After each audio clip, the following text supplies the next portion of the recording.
এখন আমাদের কাছে যে প্রবলেমটা দেওয়া আছে তা হলো two tangents intersect at a chain edge of 1000 meter. The deflection angle is 30 degree.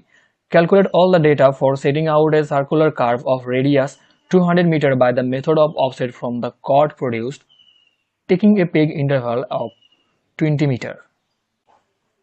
Main কথা আমাকে একটা কার্ভ বানাতে হবে এবং সেই কার্ভের জন্য আমাদেরকে বলা আছে যে ডিফ্লেকশন অ্যাঙ্গেল হবে 30 ডিগ্রি এবং আমাদের যে ইন্টারসেক্ট পয়েন্ট আছে বি, এটার চেইন এজ দেওয়া আছে 1000 মিটার এবং আমাদের যে কার্ভ হবে সেই কার্ভটা যে একটা বৃত্তের অংশ হবে তার রেডিয়াস দেওয়া আছে 100 মিটার। এবং আমরা এর আগে ফর্মুলাতে যে দেখছি যে B1, B2, B3, B4, এই B2, B3, B4 এগুলার যে ইন্টারভাল মানে এগুলো যে ডিস্টেন্স তার মান বলছে যে 20 মিটার হতে হবে। আমাদেরকে চেইন এজ অফ বি দেওয়া আছে 1000 মিটার। আমাদেরকে এই বি থেকে এই দিকে যে সরে আসতে হবে এটা আমাদেরকে কতটুকু সরে আসতে হবে? আমাদেরকে সরে আসতে হবে, আমার এইখানে যদি আমার T1 পয়েন্ট হয় তাহলে এই টোটাল ডিস্টেন্সটা আমাদের কত হবে?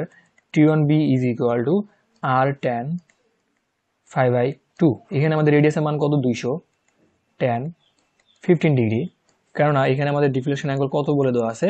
30 ডিগ্রি। তো এটার মান হবে আমাদের 53.58 মিটার। অর্থাৎ আমাকে এইখান থেকে 53.58 মিটার দূরে সরে আসলে আমি আমার T1 বিন্দুটা পাবো। তাহলে এইখানে যদি আমার T1 বিন্দুটা হয় তাহলে আমাদের চেইন এজ অফ T1 কত হবে? চেইন এজ অফ T1 হবে আমাদের 1000 minus 53.58 metre, that means 946.42 metre. এরপর আমরা কি করব? এই যে T1 বিন্দু আছে এই T1 বিন্দু থেকে তো আমরা এই কার্ভটা বানানো শুরু করব। সাপোজ আমরা কার্ভ বানাই ফেলে দিছে, এখন সেই কার্ভের কার্ভ লেন্থ কত হবে আমাদের? এই কার্ভের কার্ভ লেন্থ আমাদের কত হবে? CL curve length is equal to হয় আমাদের pi R phi divide by 180, that means pi into 200 into 30 divide by 180। এটা আসে আমাদের 104.72 মিটার। অর্থাৎ আমাদের এই কার্ভ লেন্থ আমাদের টোটাল হবে 104.72 মিটার। এখন এই পয়েন্টে এসে কি হবে? আমাদের T2 বিন্দু আমরা অবশ্যই পাবো। এখন এই আমরা যদি আমি বলি যে T2 বিন্দুর চেইন এজ কত, তাহলে আমাদের কি করতে হবে? এই T1 বিন্দুর যা চেইন এজ সেখানে তার সাথে আমাদের কি করতে হবে? এই যে কার্ভ লেন্থ দিয়েছে তা যোগ করতে হবে। এখন আমি যদি বলি যে chain age of T2, that means 946.42 plus 104.72 metre. তাহলে চেইন এজ অফ T2 হয়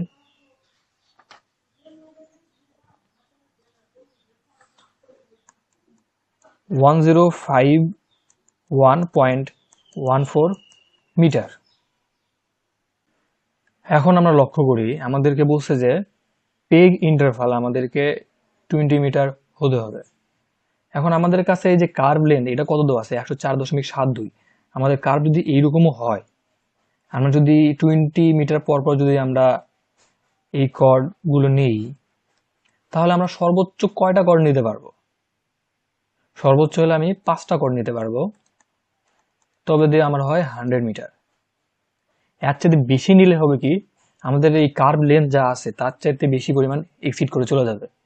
তো আমাদেরকে এই 5টার মধ্যে সীমাবদ্ধ রাখতে হবে। এখন 5টা যদি নেই তাহলে আমাদের কি হয়? 100 মিটার হয়।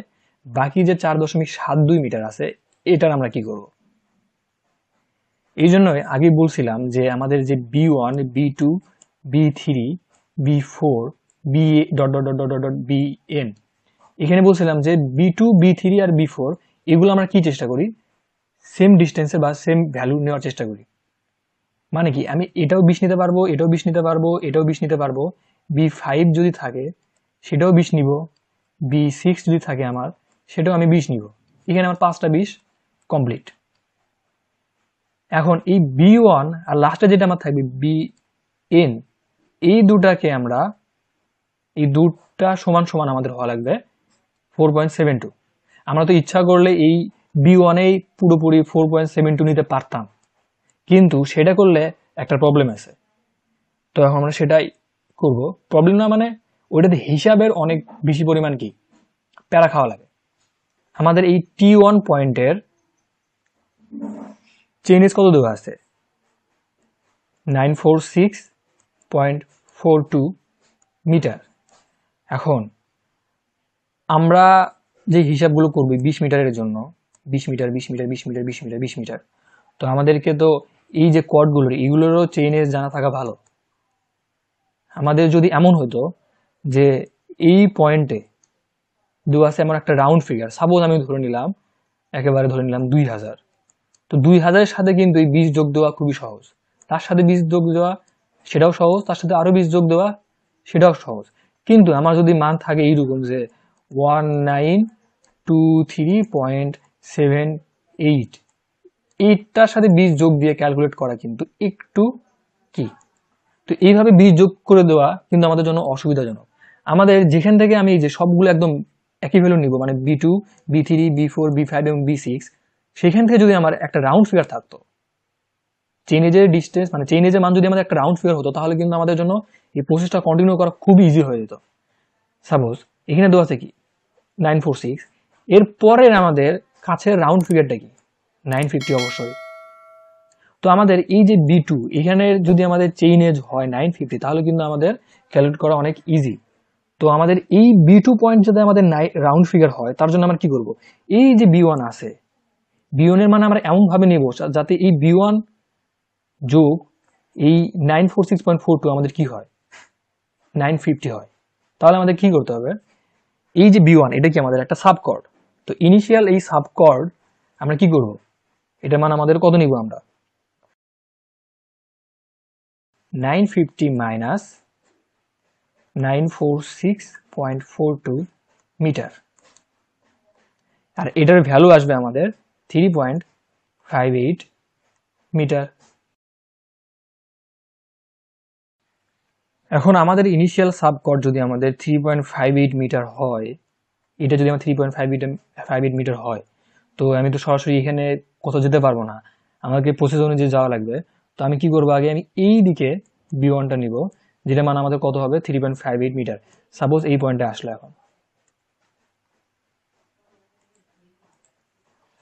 এই পয়েন্ট আমি নাম কি দিছি, এই পয়েন্টের নাম দিছি আমি হচ্ছে ধরো সি পয়েন্ট। তো এইখান থেকে আমি কি করব, অফসেট নিব, এখান থেকে আমি একটা অফসেট নিয়ে আমি এখানে আমার কি P1 বিন্দুটা ডিটারমাইন করব। তো এই ফর্মুলাটা আমরা কি শিখছি, এটা যদি আমাদের ফার্স্ট অফসেট হয় O1, তার জন্য ফর্মুলা কি B1 স্কোয়ার ভাগ টয় 4।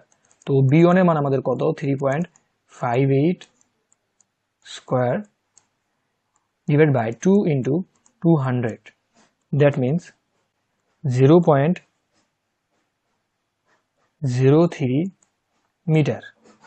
অর্থাৎ আমাকে এই সি বিন্দু থেকে 0.03 মিটারে এদিকে আসতে হবে, তাহলে আমি আমার এই P1 বিন্দুটা পেয়ে যাব। এটা আমাদের অফসেটটা হয়ে গেল। এখন আমি এখান থেকে যোগ করে দেই T1 P1, এটা আমাদের প্রথম ইনিশিয়াল সাবকর্ড হয়ে গেছে। এরপর আমি কি করব, এইটাকে আবার এক্সটেন্ড করে দিব। এখান থেকে আমি কি করব, এবার আমার কি B2 এর পালা। B2 সমান আমাদের কত হবে 20 মিটার। এখন এই 20 মিটার আমি যে আসবো, সেটা কি T1 P1 এর এক্সটেন্ডেড লাইনের উপরে। তো এখান থেকে যদি আমি 20 মিটার যাই, P1 থেকে 20 মিটার, তাহলে আমি এখানে একটা বিন্দু পেলাম সাপোজ C1। এখান থেকে আমাকে কি করতে হবে, আর একটা সাবকর্ড নেওয়া লাগবে। সেই সাবকর্ডের মান আমাদের কত হবে, আমাদের U2 সমান আমরা কত জানি, U2 সমান আমরা জানি B2 into B1 plus B2 divide by টয় 4। দ্যাট মিনস B2 মান আমাদের কত, অবভিয়াসলি 20, এখানে B1 এর মান আমাদের কত 3.58 যোগ B2 মান আবার 20 divide by 2 into 200। That means আমাদের সেকেন্ড সাবকর্ডের মান আসছে আমাদের 1.18 মিটার। আমাদেরকে C1 বিন্দু থেকে 1.18 মিটার নিচে নামতে হবে। তাহলে আমরা কি পাবো, আমাদের আর একটা কর্ডের প্রান্ত বিন্দু পাবো, এটা কি আমাদের ফুল কর্ড। আমরা এই বিন্দু নাম দিলাম P2। এরপরে আমাকে কি করতে হবে, একইভাবে আমাকে এই P1 P2 কে আমাদেরকে এক্সটেন্ড করতে হবে। তারপর এখান থেকে আবার আমার 20 মিটার যাব, আমার B3 এটা, এটা আমার ছিল B2। এখান থেকে আমি আবার কি করব, আমার একটা অফসেট বের করব। সেই অফসেট একটা বিন্দুতে আসলো, সেটা আমার ধরলাম P3 বিন্দু। আমি P2 থেকে আবার কি করব, P3 কানেক্ট করে দিব, আবার সেই P2 P3 কে আমি এক্সটেন্ড করব। আবার সেম প্রসেসে B4 এ আমি চলে আসবো এই জায়গাতে, সেই বিন্দুর নাম দিলাম আমি, সাপোজ এটা যদি আমার C2 হয়, এটা আমার C3।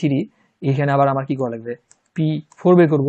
এখন এই B3 এর জন্য, B4 এর জন্য, অর্থাৎ আমার যে এটা থার্ড অফসেট, এটা আমার ছিল সেকেন্ড অফসেট, এটা আমার ফোর্থ অফসেট। আমার কি করতে হবে, আমাকে এখন বের করার কি কি আছে, অফসেট নাম্বার 3। তো এটার ভ্যালু আমাদের কত হবে, যেহেতু আমাদের এই যে এবার কি অফসেট 3 এর জন্য আমাদের ফর্মুলা কি, B3 B2 plus B3 divide by 2/4। যেহেতু এবার এখানে আমার B2 আর B3 দুটো সেম, সেই জন্য আমি এটা কি লিখতে পারবো, B3 square divide by R। তো এটার ভ্যালু আমার কত আসবে, এটার ভ্যালু আমার আসবে 20 square divide by 200, that means 2.0 metre.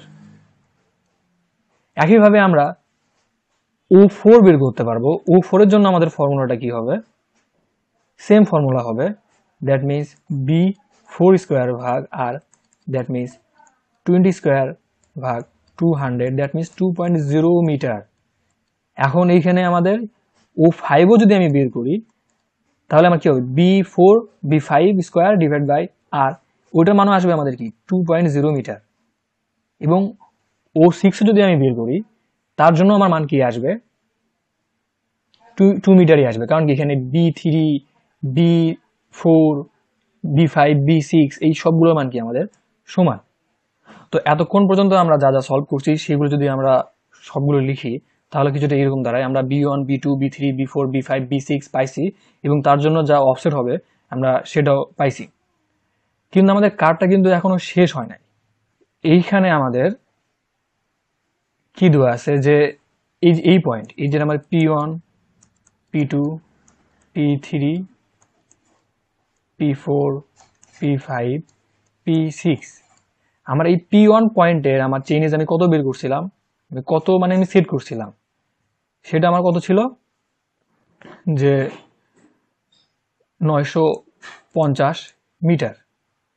এবং আমরা জানি আমাদের কার্ভ লেন্থ যেখানে শেষ হবে, যেখানে আমার T2 পয়েন্ট, সেখানে আমাদের চেইনেজ কত, 1051.14 মিটার। আমার যখন আমার সাপোজ T1 বিন্দুটা সাপোজ এরকম কোন একটা জায়গাতে আছে, তো সেই পয়েন্টে আমার হচ্ছে চেইনেজ কত হবে, আমার 1051.14 মিটার। এখন আমার এইখানে তাকাই 150 মিটার। এরপর আমরা কি করছি, এটা 20, এটা 20, এটা 20, এটা 20, এটা 20। তাহলে আমার কতটুকু চেইনেজ কভার হইলো, 950 যোগ, বা আমি এভাবেও বলতে পারি, chainage of point T1, that means 946.42 plus 3.58, অর্থাৎ B1 এর মান, যোগ 20 ইন্টু 5, তাহলে আমার আসে 1050.00 মিটার। কিন্তু আমাকে যেতে হবে কতটুকু, আমার এই পর্যন্ত আমার আসে চেইনেজ 1050 মিটার, কিন্তু আমাকে যাওয়া লাগবে 1051.14 মিটার যাওয়া লাগবে। তার মানে সাবকর্ড নেওয়া লাগবে, আমাদের ফাইনাল সাবকর্ড, সেটা সাপোজ আমাদের B7। এই B7 এর জন্য আমাদের অফসেট নাম্বার 7 আমাদের কত হবে, এটা হবে আমাদের B7 into B6 plus B7 divide by 2/4। তো এখানে B7 এর মান বসাই দেই, B7 এর মান আমার কত হবে, এই ফাইনাল সাবকর্ডের মান আমাদের কত হবে, B7 এর মান হবে আমাদের 1051.14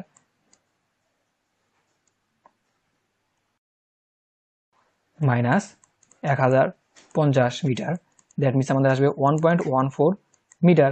তাহলে আমাদের বি সেভেনের মান আমি লিখি 1.14 into 20 plus 1.14 divide by 2 into 200, that means আমাদের যে ফাইনাল সাবকর্ড আছে তার জন্য আমাদের অফসেট হবে 0.06 মিটার। অর্থাৎ B7 যদি আমাদের 1.14 মিটার হয় তাহলে আমাদের ফাইনাল সাবকর্ড হবে 0.06 মিটার। আমরা কিন্তু এই যে ছোট আমাদের ফর্মুলা ছিল, যেমন হতেছে B3-4-5 এর জন্য, B3-4-5-6 এর জন্য আমাদের যে ফর্মুলা ছিল সেখানে কিন্তু আমরা লিখতে পারছিলাম যে B is equal to B square divide by R. এটা কিন্তু আমাদের এই যে প্রথমটা, দ্বিতীয়টা এবং লাস্টে যেটা থাকবে তার জন্য আমাদের কিন্তু হয় না। তো আমরা যদি এটা আঁকাই তাহলে আমাকে কি করতে হবে, আমাকে P6 থেকে B7 দূরত্বে আমাকে আসতে হবে, 1.14 মিটার দূরত্বে আসতে হবে। এরপর আমাকে একটা অফসেট নেওয়া লাগবে, এটা মানে আমাদের কত, O7 is equal two 0.06 metre. এরপর আমাকে কি করতে হবে, P6 থেকে আমাকে এটা যোগ করে দিতে হবে। এটা আমার কি হবে